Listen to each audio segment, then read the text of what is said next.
Once upon a time in an African village called Banjale, there lived this woman called Ajoke. Ajoke has been pregnant for 9 years. Yes, you heard that right. From there, she has been expecting the baby, only to be disappointed. But what happened to her? Was she bewitched? And how has she emotionally and physically coped with this pregnancy for such an extended period of time? Ajoke is my name. I grew up in Banjale, where I was born. I was never able to finish my education because I came from a low-income household and left secondary school when my brother, who was responsible for funding my tuition, lost his job. Ajoke experienced hardships during her early years due to the death of her mother when she was just 2 years old. She was raised by her father, who was a subsistence farmer who struggled to make ends meet. Therefore, adversity was a constant in her childhood. These difficulties forced her to get married at a very young age. I arrived to this village in search of work as a home helper. Later, I met Akani, and we developed a romantic relationship that even included plans to get married. But according to his family's custom, the relationship must end when the bride's parents reject him. Ajoke's mother told us that if she marries me, we won't be able to have children, despite Akani's best efforts to refuse. Even if it goes against your will, you listen to the elders when they speak. And we made the decision to split up because having kids is a family's main objective. Ajoke ended up becoming pregnant by the man she loved, even though her boyfriend's family opposed her. And we made the decision to split up because having kids is a family's main objective. Ajoke ended up becoming pregnant by the man she loved, even though her boyfriend's family opposed her. Despite her knowledge that a future with her beloved was improbable, she found satisfaction in the idea of becoming a mother. Similar to every other expectant mother, I had to be ready for the birth of my child. But I was unable to birth after 9 exhausting months. I had visited hospitals and doctors during my pregnancy, and they had certified that there were no problems or health difficulties.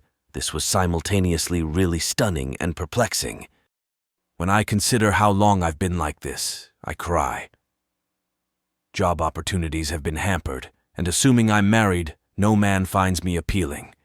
When I consider how long I have been this way, and how this problem has prevented me from taking advantage of opportunities, I constantly cry.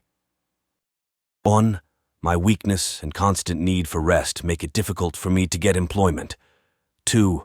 No male finds me beautiful.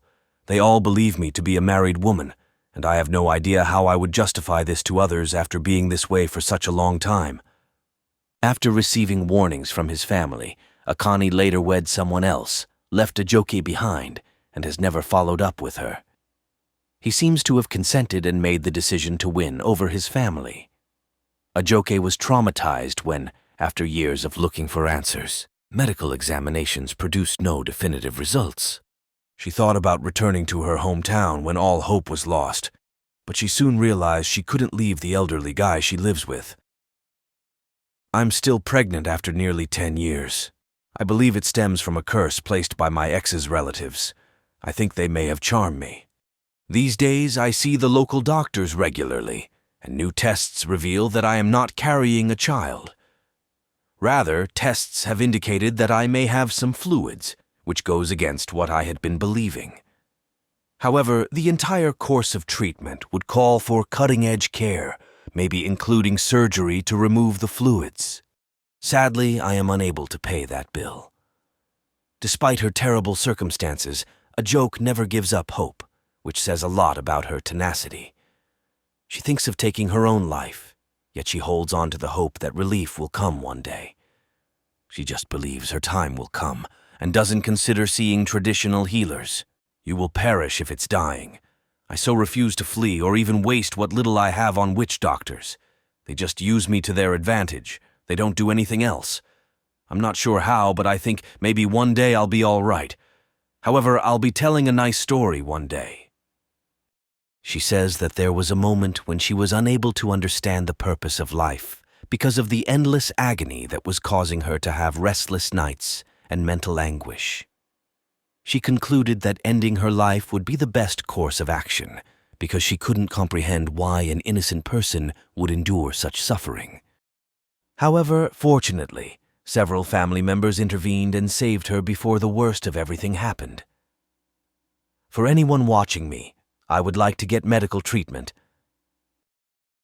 For the past few years, after knowing that it is fluids rather than a baby, I tried going to hospitals, and lack of enough money for treatment has always made my health situation even worse.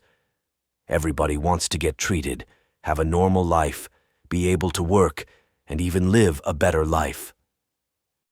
And I think that if we all pitch in, we can raise enough money to make that happen. But if not, this strange sickness would even kill me. Years later, many people in the village and beyond were interested in her story. While some brushed her story off as superstition, others provided encouragement. Having seen firsthand how many individuals in the village suffer psychologically as a result of cultural beliefs, she now counsels parents to allow their kids make their own decisions in order to avoid the same fate as her. Ajoke's incredible journey serves as a reminder that life is full of unforeseen obstacles. What matters is how we handle them. Instead of letting setbacks defeat us, we can choose to see them as opportunities for growth and transformation. Please share your thoughts in the comments section. To our returning viewers, we say thank you, and if you have not subscribed, please press the subscribe button to subscribe, also like, and share with your friends and family. We all have something to learn from this.